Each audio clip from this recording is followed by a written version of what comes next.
বোন, এই নাও তোমার টাকা। কিসের টাকা? তোমার বাবার কাছ থেকে বাকি নিছিলাম। ও আচ্ছা, ঠিক আছে, থাকো। হ্যাঁ, ঠিক আছে ভাইয়া। এই নাও আপু টাকা। ভাইয়া কিসের টাকা? চাচার কাছ থেকে টাকা ধার নিছিলাম। চাচারে তো অনেকদিন ধরে দোকানে পাচ্ছি না, তো ভাবলাম তোমাকেই দিয়ে যাই। নাও, টাকাগুলো রাখো। ও আচ্ছা, ধন্যবাদ ভাইয়া। ঠিক আছে, থাকো, আমি যাই। ঠিক আছে।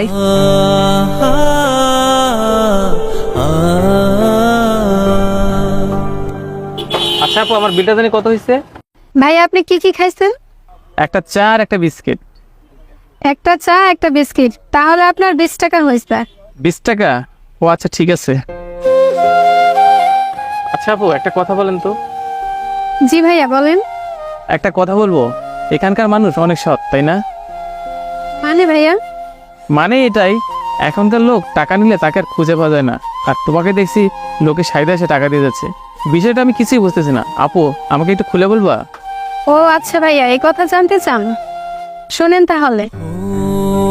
ভাইয়া, ওনারা সৎ কিনা জানি না, তবে ওনারা অনেক ভালো মানুষ। সৎ নয়, ভালো মানুষ, ঠিক বুঝলাম না। আরে ভাইয়া, ওনারা আমাকে সাহায্য করতে এসছে। সাহায্য করতেছে? বোন, আমাকে একটু পরিষ্কার করে বলো না, কি বলতে চাচ্ছ?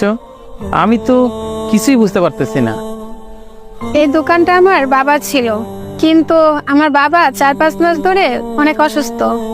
এই যে মানুষগুলো এসেছিল না, এই মানুষগুলো আমার বাবাকে দেখতে এসেছিল যে আমার বাবা কেমন আছে। ওনারা দেখতে এসে বুঝেছে টাকার জন্যে আমি আমার বাবার ভালোভাবে চিকিৎসা করতে পারছি না। আর এখানকার সব লোকেরাই আমার বাবাকে অনেক সম্মান করে।